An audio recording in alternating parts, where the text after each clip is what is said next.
Hello, friends, welcome back to our channel. So, I hope you're doing good.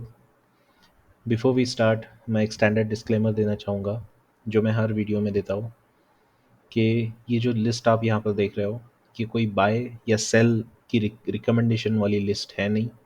सो हम ना तो SEBI registered research adviser है और ना ही SEBI registered research analyst. So please आप कभी भी हमारे दिए गए इस इन स्टॉक्स को बाय या सेल रिकमेंडेशन मत कंसिडर कीजिएगा, उसके अंदर आपका बहुत नुकसान हो सकता है।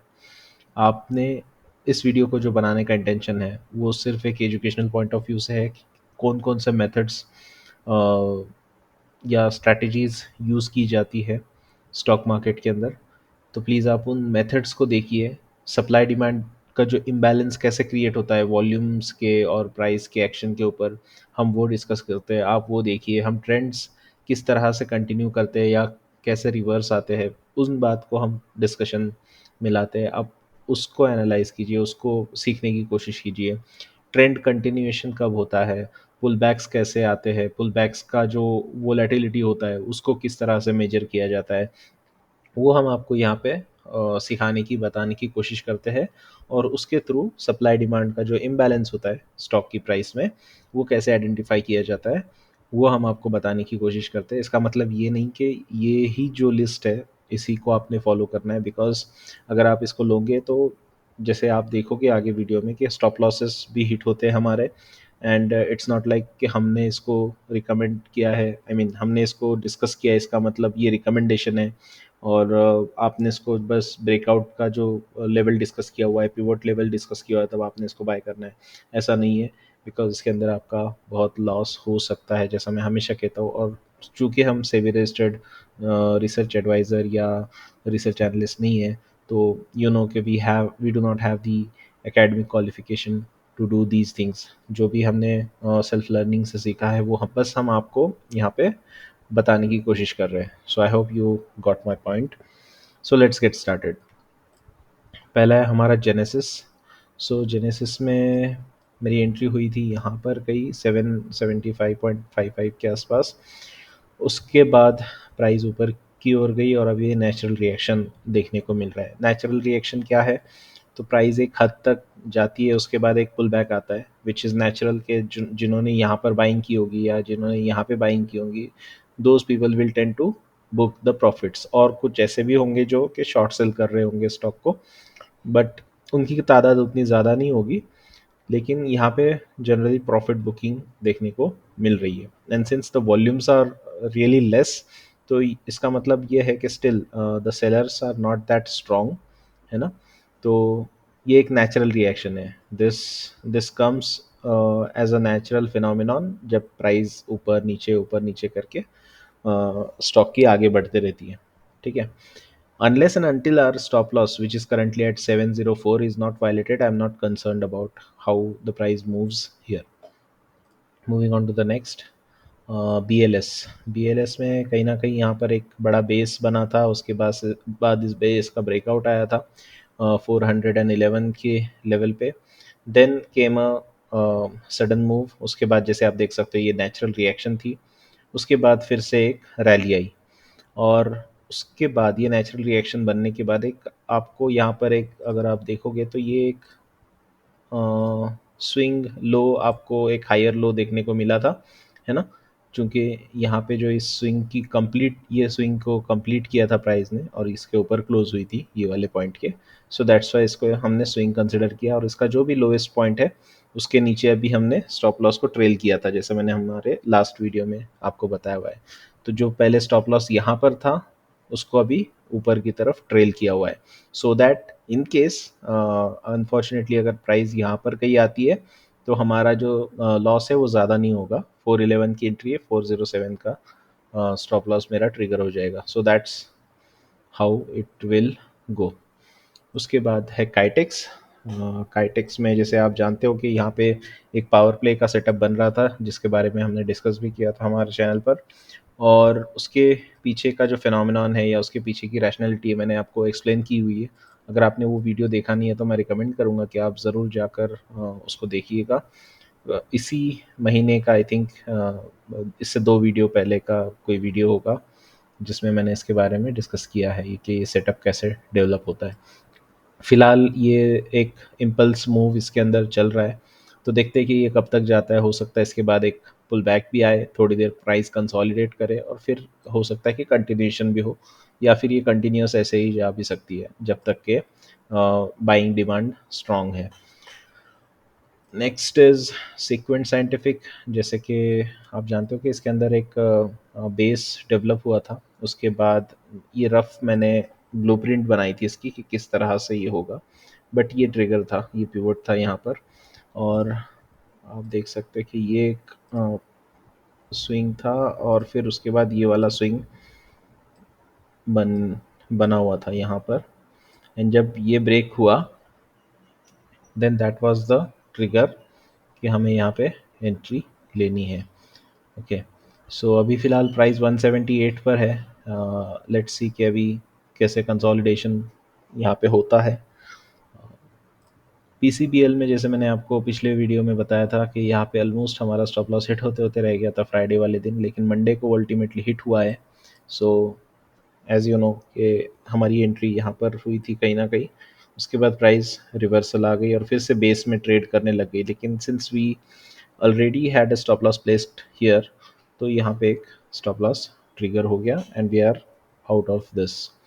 सो मैं इसको पीसीबीएल को यहाँ से हटाना चाहूँगा। बस आपको इन्फॉर्म करने के लिए इसको मैंने यहाँ पे रखा था कि आप इससे ये भी सीखें कि इसको ब्लाइंडली फॉलो नहीं किया जाता जो भी स्टॉक्स यहाँ पे डिस्कस होते हैं, बिकॉज स्टॉप लॉसेस भी है जो हिट हो सकते हैं। Okay, so moving on to next, Lux Industries. Lux Industries में आप देख सकते हैं कि वॉल्यूम ऑफ अक्यूमुलेशन यहाँ पे देखने को मिला था। उसके बाद tighter consolidation with dryness in volumes, तो यहाँ पर ये दर्शाता है कि कहीं ना कहीं sellers are not that strong, और इसका जो सप्लाई है मार्केट में वो कम है। और जब भी इस पिवट के ऊपर 2494 के ऊपर अगर कोई हल्की सी भी डिमांड आएगी मार्केट के अंदर, तो because of lesser supply and higher demand, the price will appreciate rapidly over the period of time, है ना, शॉर्ट पीरियड ऑफ टाइम। तो ये एक सेटअप हमने बनाया हुआ था। अभी तो फ़िलहाल इसको मैं करेक्ट कर लेता हूँ, बिकॉज जब मैंने ये ड्रॉ किया था तब ये वाले पिछला हफ्ता नहीं था उसके अंदर। सो दैट्स वाई आप देख सकते हो कि कुछ कुछ जगह पे ब्रश ब्रश के साथ बताता हूँ। ठीक है, तो अभी 2494 का अगर पिवट ट्रिगर होता है तो देखते हैं उसके बाद क्या होता है ना। जैसा काइटेक्स में हुआ था, we are anticipating similar kind of move, but market is the king, तो you never know. Next is Shyam Metal. Shyam Metal के अंदर यहाँ पे एक बड़ा बेस बना था, उसका ब्रेकआउट आया, देन उस बेस के ऊपर एक बेस बन रहा था, this is base over base. और लास्ट वीक इसके अंदर भी एक ब्रेकआउट आया, थर्सडे वाले दिन एक अच्छा मूव देखने को मिला। अल्टीमेटली प्राइस जो है वो नीचे क्लोज हुई, बट फ्राइडे का कैंडल इसके मुकाबले ऊपर की तरफ ही ओपन हुआ, एंड एक स्ट्रॉन्ग कैंडल बन के क्लोज दिया है। एंड आप वॉल्यूम भी देख सकते हैं कि जो फ्राइडे के वाले वॉल्यूम्स थे, जो एक्चुअल में ब्रेकआउट जिसको कह सकते हैं कि वो 50 डेज का जो एवरेज वॉल्यूम की जो वाइट लाइन आप देख रहे हो उसके ऊपर थे। सो कहीं ना कहीं एक पॉजिटिव साइन है। लेट्स सी के प्राइस अब यहाँ से कैसे मूव ऑन करती है। एलिन में आप देख सकते हो कि एलिन में अगेन जैसे कि सिक्वेंट साइंटिफिक में बना था उसी तरह का बेस यहाँ पे बना हुआ था। Let me redraw it. ये यहाँ पे हमने कमेंट दिया हुआ था हमारे लिए कि look for opportunities after a base formation, तो ये बेस बन गया और उसके बाद ब्रेकआउट आया था। सो कुछ इस तरह से ये बना हुआ था, यहाँ से ब्रेक किया था प्राइस ने, एंड देन अभी पता नहीं ये कैसे मूव ऑन करती है। फ़िलहाल तो हमारी बाइंग प्राइस के आसपास ही जो प्राइस है वो चल रही है, एंड 246.7 का एसएल है। Let's see how the price moves on.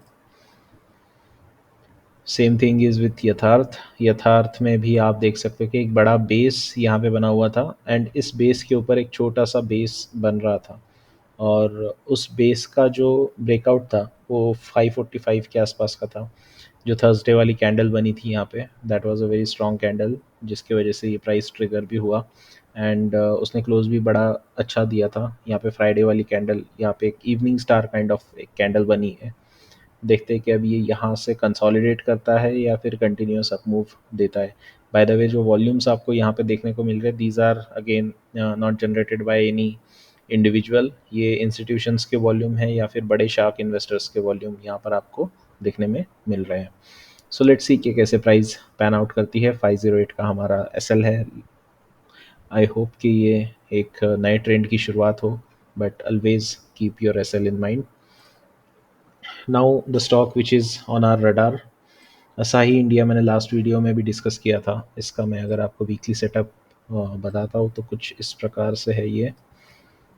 ठीक है, आप देख सकते हो इसके अंदर एक वीसीपी डेवलप हो रहा है, वॉलेटिलिटी कॉन्ट्रैक्शन पैटर्न जिसको कहा जाता है। मार्क मिनर्विनी द्वारा इसको डिस्कवर किया गया था। तो इसमें प्राइस की वॉलेटिलिटी जो है, ये पिछले एक साल में आप देख सकते हो कि ऑलमोस्ट 40% के आसपास था शायद। ये मैंने लास्ट वीडियो में भी डिस्कस किया था। हाँ, 39-40% की फर्स्ट पुल बैक आई थी। Then the second pull back came in for around 21.7 या 22% कंसिडर कीजिएगा। And the third pull back जो यहाँ पर आई है वो 16% के आसपास की है। अब इसको मैं डेली पर लेकर जाता हूँ और थोड़ा सा जूम इन करते हैं यहाँ पे। यहाँ पर अगर आप जूम इन करोगे तो यहाँ पे आपको देखने को मिलेगा कि ये जो थी ये 16% की थी, राइट। अब उसके बाद एक फिर से पुल बैक यहाँ पर देखने को मिल रहा है। फिलहाल ये 6.5-7% के आसपास का है। लेट्स सी कि ये कहाँ तक जाएगा। मुझे लगता है कि 50 डे की जो लाइन आ रही है, ग्रीन लाइन यहाँ पर आप देख रहे हो, यहाँ से ये सपोर्ट लेकर ऊपर की तरफ जा सकता है। This is just an assumption, it's not like कि ऐसा ही होगा, बट एक अजम्पशन है कि प्राइस यहाँ पे सपोर्ट ले सकती है 50 डेमा के आसपास, या उससे पहले भी ऊपर जा सकती है, यू नेवर नो। अब यहाँ से अगर 723 का हमारा जो पिवट है वो ट्रिगर होता है तो फिर जो भी ये स्विंग बनेगा, इसका जो लोएस्ट पॉइंट होगा, अगर वो 10% के अंदर है तो ज़रूर उसके बारे में सोचा जाएगा, है ना। तो that would be the stop loss for me, और 723 would be the trigger. Then there is Galaxy surfactant, again same story. मैं आपको इसका वीकली चार्ट बताता हूँ। इसमें वीसीपी तो नहीं है, बट आप कह सकते हो कि ट्रेंड कहीं ना कहीं यहाँ पे रिवर्स होता हुआ दिख रहा है। अगर आप देखोगे तो ये एक डाउन ट्रेंड में था, lower highs and lower lows के, बट यहाँ पर कहीं ना कहीं अब जो है प्राइस सपोर्ट लेती हुई नज़र आ रही है। एक क्लस्टर फॉर्म किया हुआ है पिछले कई हफ्तों से, कई महीनों से यहाँ पे क्लस्टर फॉर्म हुआ है। अब यहाँ से अगर उसका ब्रेकआउट आता है 3210 का, there could be a chance कि यहाँ से प्राइस जो है अब अपनी ऊपर की तरफ की जो जर्नी है वो शुरू कर सकती है। आप देख सकते हैं कि 50 डेमा और 200 डीएमए ये प्राइस के नीचे आ चुके हैं, और वेल अलाइंड जो गोल्डन क्रॉसओवर जिसको कहा जाता है वो आपको यहाँ पे देखने को मिल रहा है। So that's why we hope कि ये जो है अब यहाँ से एक ट्रेंड रिवर्सल के साइंस हमें देखने को मिल सकते हैं। उसके अलावा फंडामेंटल्स में हम उतना डिटेल्ड स्टडी तो नहीं करते फंडामेंटल्स का, लेकिन जो बेसिक चीज़ आपको देख सकते हो यहाँ पे अर्निंग्स जो है ये बार बार निगेटिव सरप्राइज देखने को मिल रहे थे प्राइस अर्निंग्स के, लेकिन अभी लास्ट 2 क्वार्टर्स से आप देख सकते हो कि पॉजिटिव सरप्राइजेस यहाँ पर अर्निंग्स में रिपोर्ट किए जा रहे हैं, है ना। सो दैट मीन्स कि कहीं ना कहीं इसके सेल्स ग्रोथ या अर्निंग्स ग्रोथ भी अच्छी देखने को मिल रही है। सो ऑन दैट बेसिस हमको ऐसा लगता है कि यहाँ से शायद अब कंपनी का जो है, सॉरी स्टॉक का जो है प्राइस ट्रेंड जो है अब अपसाइड की तरफ रिवर्स हो सकता है।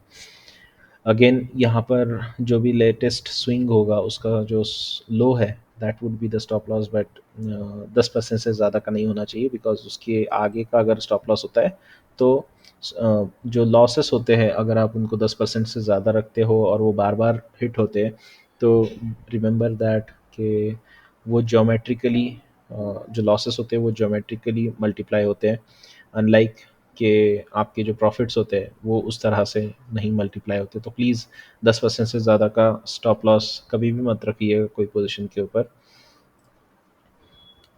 देन देर इज़ सुमीकेम, जो इस वक्त इस हफ्ते का जो एनालिसिस हम कर रहे थे उसके अंदर सुमीकेम हमारी रडार पर आया हुआ है।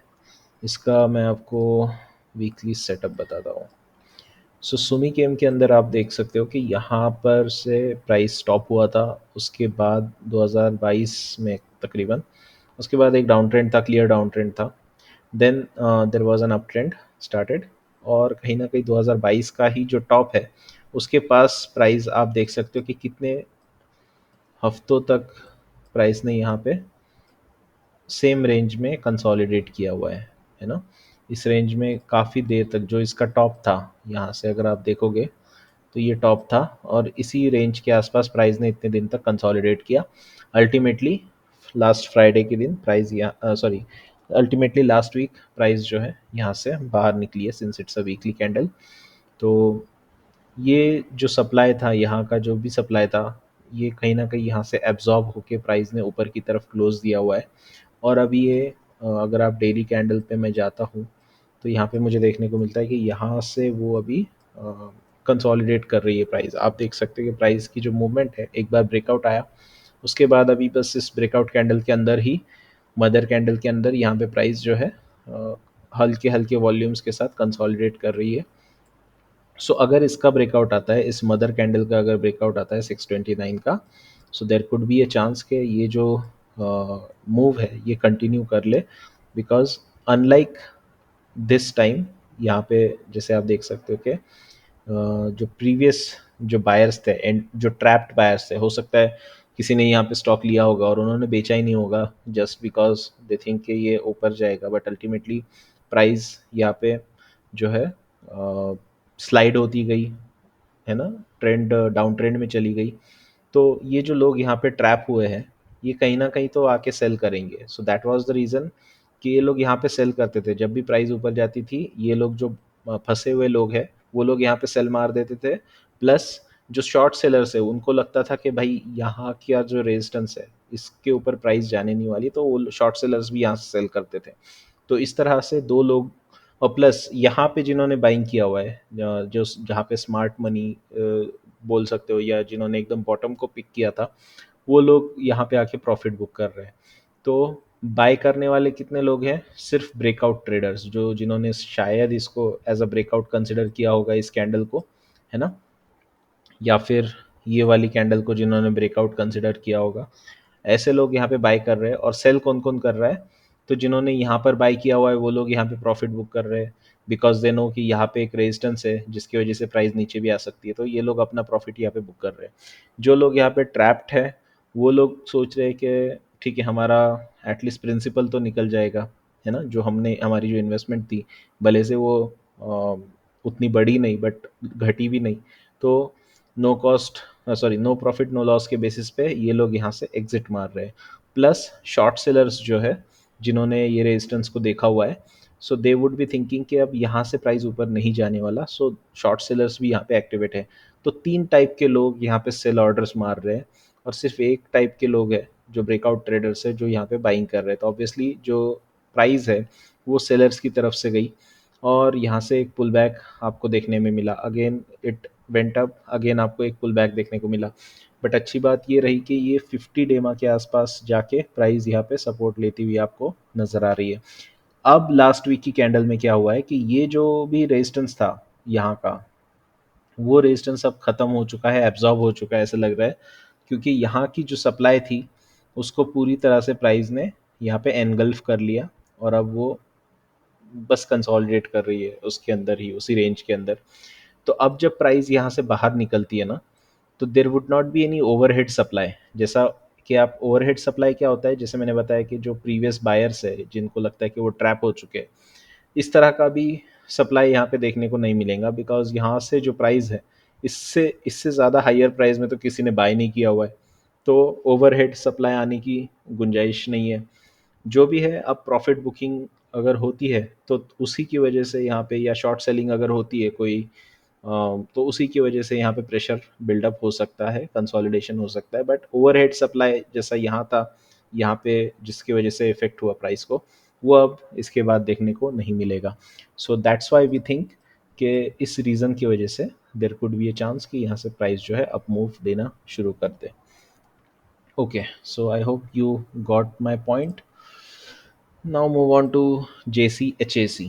Okay, so Johnson control Hitachi में क्या हुआ था कि एक लॉन्ग डाउन ट्रेंड था, उसके बाद एक बेसिंग पीरियड आया, और उस बेसिंग पीरियड का आप देख सकते हो यहाँ पे जो ब्रेकआउट आया था वो काफ़ी स्ट्रॉन्ग था। रीज़न बीइंग के ये कंपनी कई दिनों से, कई क्वार्टर से लॉस रिपोर्ट कर रही थी, और इस क्वार्टर में इसने ह्यूज प्रॉफिट को रिपोर्ट किया।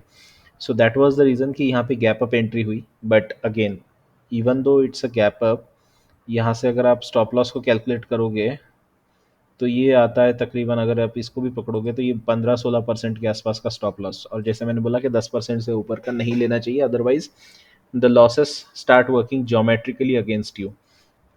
तो यहाँ से फिर कोई उसका तुक नहीं बनता था कि यहाँ पे एंट्री लेके इतना बड़ा स्टॉप लॉस रखे। So we waited. मैंने शायद हमारे उस वीडियो में, प्रीवियस वीडियोस में भी इसको डिस्कस किया है, that's why you see the drawing here, है ना, कि यहाँ पे अगर ऐसा कुछ कंसोलिडेट होता है तो फिर हम लेंगे, ऐसा कुछ मैंने शायद वहाँ पे डिस्कस किया होगा। सो उसके बाद प्राइस जो है ऊपर की तरफ मूव हुई। यहाँ पर एक कुछ तरह से उसने एक लैडर टाइप सेटअप बनाया। अब वहाँ से एक पुल बैक आया जो 50 डेमा के सपोर्ट पर टिका रहा। वापस से उसने एक बार ऊपर जाने की कोशिश की। Now then it went back again, and अब वहाँ से फिर से ये ऊपर की तरफ ब्रेकआउट मारने की कोशिश कर रहा है। अब इसको, अब सिचुएशन ऐसी हुई है कि हमारे पास अर्निंग्स ग्रोथ है। आप देख सकते हो कि यहाँ पर कंपनी ने अच्छे अर्निंग्स रिपोर्ट किए हैं। अभी आपके पास प्राइस का जो वैल्यूएशन है, not in terms of fundamentals, but यहाँ पर कहीं ना कहीं आपको स्टॉप लॉस लगाने के लिए पता है कि मुझे स्टॉप लॉस कहाँ पर लगाना है, और मेरा स्टॉप लॉस जो मैक्सिमम मेरी लिमिट है, से फॉर एग्जांपल 10%, उसके नीचे ही है। तो वो एक चीज़ आपको यहाँ पे क्लियर हो जाती है ना। तो that's the reason when the technicians start looking at the opportunities, कि जब यहाँ से ब्रेकआउट आएगा 2270 का, तो उसके बाद एक पोजीशन क्रिएट होगी, एंड देन उसका स्टॉप लॉस जो भी हमारा 8.5% या 8% का स्टॉप लॉस है, उसके अकॉर्डिंग हम इसके अंदर पोजीशन क्रिएट कर सकते हैं। This is called rubber meets the road, है ना, कि जब आपके पास ये चीज़ है, फंडामेंटल्स आपके स्ट्रांग हो रहे हैं, कंपनी के अर्निंग्स आपकी स्ट्रांग हो रही है, बट आपको प्रॉपर एंट्री नहीं प्लान कर पा रहे हो। और अक्सर हम गलती यही करते हैं कि जो ट्रेडर्स होते हैं या इन्वेस्टर्स होते हैं जो न्यूली मार्केट में आए हैं, उनको लगता है कि भाई यहाँ से अर्निंग्स इसकी ज़बरदस्त आई, मैं इसको बस यहाँ पे बाय कर लेता हूँ, एंड स्टॉप लॉस यहाँ पे रखेंगे, है ना। सो वो लोग यहाँ पे फोमो के चक्कर में एंट्री कर लेते हैं विदाउट नोइंग कि स्टॉप लॉस अगर हिट होगा तो मेरा 15-16% का जो प्रॉफिट है, सॉरी जो लॉस है वो होगा, and to recover that loss मुझे नेक्स्ट ट्रेड में और भी अच्छा परफॉर्म करना होगा, है ना। वो सब चीज़ें उनके माइंड में क्रॉस नहीं कर पाती। ये तो एक एक्सेप्शनल केस है कि जहाँ पे ये फिर से पुल बैक देखने को नहीं मिला। बट समटाइम्स क्या होता है कि प्राइस का यहाँ पे सरप्राइज अर्निंग आने की वजह से यहाँ से ब्रेकआउट तो आ गया, लेकिन कुछ देर के बाद वो फिर से इसी बेस में आती है, और से फॉर एग्जांपल ये 200 डेमा की लाइन है, उसके पास आके कहीं ना कहीं यहाँ से ऐसे सपोर्ट वगैरह वगैरह लेके बनी रहती है। तो इसमें फिर क्या होता है कि एक चांसेस होते हैं कि अगर कोई एक वाइड स्विंग आती है, जैसे कि ये टेल आप देख सकते हो प्राइस की, ऐसी कोई स्विंग आती है तो आपका स्टॉप लॉस भी हिट हो सकता है। सो प्लीज़, जब भी आप ऐसे कोई सरप्राइज अर्निंग्स की वजह से कोई स्टॉक की प्राइस बेस से बाहर निकल रही है, तो फोमो करने की ज़रूरत नहीं है ना। आप, ऐसा नहीं है कि आप इसको पूरी तरह से मिस करोगे, ठीक है। उसने अभी से इतने क्वार्टर से वो लॉस रिपोर्ट कर रहे थे, now they have turned around and started reporting the profits. इसका मतलब ये नहीं कि बस ये इसी हद तक, इसी क्वार्टर की हद तक है ना। सो वेट कीजिएगा जब आपका रिस्क रिवॉर्ड मैच करने लग जाए, आपको पता हो कि मेरा रिस्क कितना है और मैं उस पर रिवॉर्ड क्या मेरा आ सकता है, प्राइस का पोटेंशियल कहाँ से ज़्यादा है ना। तो प्रॉपर एंट्री आपको प्लान करने को मिलेगी, तो उसके लिए वेट कीजिए। अब ये कैंडल आई थी 24 मई 2024 को, और तब से हम वेट ही कर रहे हैं। आज आज डेट है 16 सितंबर 2024, सॉरी 15 सितंबर 2024, ये 13 तारीख वाला फ्राइडे का कैंडल है। तो that's how you have to wait and watch, है ना।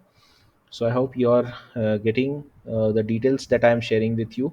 सो इन डिटेल्स को आप ध्यान में रखिएगा, ना कि JCHAC को. बिकॉज अगर आप इसमें ट्रेड हमारे कहने के वजह से अगर इनिशिएट करोगे तो आपका लॉस होगा 110%. अब इससे ज़्यादा मैं क्या बोलूँ. देन हाँ, अभी वॉच आउट में कौन कौन से है, तो ये क्राफ्ट्समन है जिसका यहाँ पे ब्रेकआउट आया था, है ना. उसके बाद हमने कहा कि बेस बनने देते हैं. अब ये बेस बन चुका है.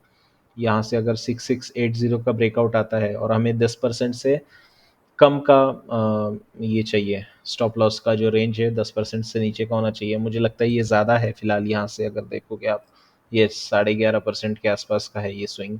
तो वी विल वेट कि कुछ ऐसा कुछ स्विंग अगर मिलता है तो उसके बाद अपॉर्चुनिटी को देखा जा सकता है इसको. सिमिलरली फॉर एरोफ्लेक्स, एरोफ्लेक्स में भी हमें बेस बनने की गुंजाइश थी, बट बेस ऐसा बना तो नहीं, यहाँ से डायरेक्ट अपसाइड ही गई है. कहीं ना कहीं तो जाके प्राइस जो है अपना बेस बनाएगी. उसके बाद देखते हैं कि कैसे न्यू अपॉर्चुनिटी आती है, तो उसमें ज़रूर पार्टिसिपेट मैं करूँगा. बट फ़िलहाल के लिए यस, आपको ताकि आप कंफ्यूज ना हो, यहाँ से अगर कोई बेस बनता है so there could be an option. Hariom pipes में क्या हुआ था, इसमें भी यस, इसमें भी ये बड़े बेस से प्राइस बाहर निकली हुई है. अब अगेन पुल बैक आया, ये नेचुरल रिएक्शन है. अगर यहाँ से प्राइस ऊपर की तरफ जाती है और एक risk reward, better risk reward मिलता है तो उसके बारे में सोचा जाएगा. फिलहाल मुझे नहीं लगता ये 10%, या 10% नहीं है, ये ज़्यादा है.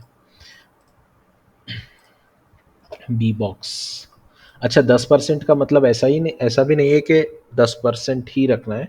जितना उससे कम है उतना अच्छा है. 7% आइडियली लोग कहते हैं कि होना चाहिए, 7 to 8% के आसपास. बट जितना कम हो उतना ही अच्छा है. और 10% का ऐसा है कि उसके बाद जो मैथ्स है वो आपके फेवर में नहीं रहती अगर आप 10% से बड़ा स्टॉप लॉस रखते हो. सो दैट इज़ वाई उसका एक अलग वीडियो बन सकता है उस टॉपिक पे डिस्कस करने के लिए कि स्टॉप लॉस कितने परसेंट का होगा तो रिकवर करने में, सॉरी लॉस कितने परसेंट का होगा तो रिकवर करने में कितना टाइम जाएगा. वो एक अलग टॉपिक हो सकता है, ज़रूर उसके बारे में सोचेंगे. बी बॉक्स में यहाँ पर एक सेटअप, पावर प्ले वाला सेटअप है, लेकिन फ़िलहाल तो कुछ समझ नहीं आ रहा यहाँ पे. स्विंग, आई थिंक इसने इसको वायलेट तो नहीं किया है बड़े वाले स्विंग को. ठीक है, 20% का जो रेंज है उसके अंदर प्राइस कंटिन्यू कर रही है. Let's see, wait and watch. D link में ये स्विंग बना था, उसके बाद कुछ इस तरह से, ये भी 10% से ज़्यादा का ही है गेस ये, उसके वजह से हाँ, ये भी 11.5-12% के आसपास है ये वाला स्विंग. तो that doesn't make it fair to open any position at this point of time. लेकिन यहाँ से अगर प्राइस से फॉर एग्जांपल कुछ इस तरह से जाती है ना, और ये जो रिस्क है ये फिर आता है 6.5-7% के आसपास का, उसके बाद फिर इसके बारे में कंसिडर किया जा सकता है. Okay, Sharda Motors. Sharda Motors में 50 डेमा के पास आप देख सकते हो प्राइस अगेन सपोर्ट ले रही है. लेकिन देखते हैं कि ये कब तक ऐसे चलता है, क्योंकि यहाँ पे गैप डाउन बहुत ज़बरदस्त तरीके से हुआ था. अल्टीमेटली प्राइस ने ऊपर की तरफ क्लोज किया, 50 डेमा को रिस्पेक्ट तो किया. बट लग रहा है कि कहीं ना कहीं स्ट्रॉन्ग सेलिंग प्रेशर इस कैंडल से भी हमें, सॉरी इस बार से, वॉल्यूम बार से भी समझ में आ रहा है कि कहीं ना कहीं एक स्ट्रॉन्ग सेलिंग प्रेशर यहाँ पे देखने को मिला था. सुप्रिया में या प्राइस कंसोलिडेट करे, यहाँ पे प्राइस लिस्ट हुई थी, स्टॉक लिस्ट हुआ था, देन इट वेंट अप, उसके बाद एक डाउन ट्रेंड आया, फिर कंसोलिडेशन किया, और अब यहाँ से प्राइस जो है ऊपर की तरफ रैली कर रही है. यहाँ से अगर कोई बेस बन के मिलता है तो जैसे कि हमने एरोफ्लेक्स में, क्राफ्ट्समैन में डिस्कस किया है, उस तरह का अगर कुछ बेस बनता है तो ज़रूर उसके बारे में सोचेंगे. EKC एक नया स्टॉक जो हमारे रडार में आया है, वॉच लिस्ट में आया है इस बार. ये जो बेस है, बेस फॉर्मेशन में आप देख सकते हो वॉल्यूम किस प्रकार से ड्राई हुए थे. एंड थर्सडे वाला volume was the lowest volume during this entire journey. उसके बाद यहाँ पे ब्रेकआउट अटेम्प्ट किया है, क्लीन ब्रेकआउट नहीं है ये, बट अटेम्प्ट किया हुआ है, दैट्स वाई कि ये ज़्यादा दूर नहीं गई है प्राइस फ़िलहाल। अब यहाँ से देखते हैं कि ये और कोई पुल बैक आता है नीचे, है ना, कुछ इस तरह से अगर कोई पुल बैक आता है और प्राइस और टाइट होती है और फिर ब्रेकआउट आता है तो उसके बारे में सोच सकते हैं, लेकिन फ़िलहाल के लिए तो ये एक अच्छा सेटअप नज़र आ रहा है। देन देर इज़ सुब्रोज, सुब्रोज में भी वही सेम चीज़ है, यहाँ पर भी एक सेटअप नज़र आ रहा है। कप एंड हैंडल का ब्रेकआउट हुआ था, उसके बाद फिर से प्राइस जो है एक टाइट रेंज में कंसोलिडेट करने की कोशिश कर रही है। GHCL में अगर मैं आपको इसका वीकली चार्ट बताऊँ तो शायद बेटर तरीके से समझा पाऊँगा। यहाँ पर आप देख सकते हैं कि प्राइस जो है इसी रेंज में कहीं ना कहीं ट्रेड कर रही है। अब लेकिन इस बार क्या हुआ है कि प्राइस इससे पहले आती थी इस रेंज पर, पुल बैक आता था, अगेन इट वुड कम, फिर से पुल बैक आया, जब भी इसके नज़दीक आती थी पुल बैक आ जाते थे यहाँ से। लेकिन आप अगर देखोगे पिछले 3-4 हफ्ते का इसका जो सीन है उसमें ऐसा हुआ है कि प्राइस उतनी ज़ोर से नहीं नीचे गिर रही है, अनलाइक दीज टाइम्स। तो प्राइस को कहीं ना कहीं यहाँ पे सपोर्ट मिल रहा है, और उसी सपोर्ट की खातिर हमें ऐसा लग रहा है कि यहाँ से अगर प्राइस एक बेस बना के ब्रेक करती है तो ये जो क्लस्टर में प्राइस फंसी हुई थी, ये वाले क्लस्टर में, ये इस रेंज में, उसके ऊपर एक नया ट्रेंड प्राइस शुरू कर सकती है। Okay, so that's all for today. I hope कि आपको ये वीडियो अच्छा लगा होगा, तो प्लीज़ लाइक शेयर सब्सक्राइब ज़रूर कीजिएगा, और अपने दोस्तों को, फैमिली मेम्बर्स को जो भी स्टॉक मार्केट में, शेयर मार्केट में इंटरेस्टेड है, उनसे हमारे बारे में ज़रूर बताइएगा, हमारे चैनल को ज़रूर शेयर कीजिएगा उन लोगों के साथ। I hope you have a great trading year ahead. Good night and take care.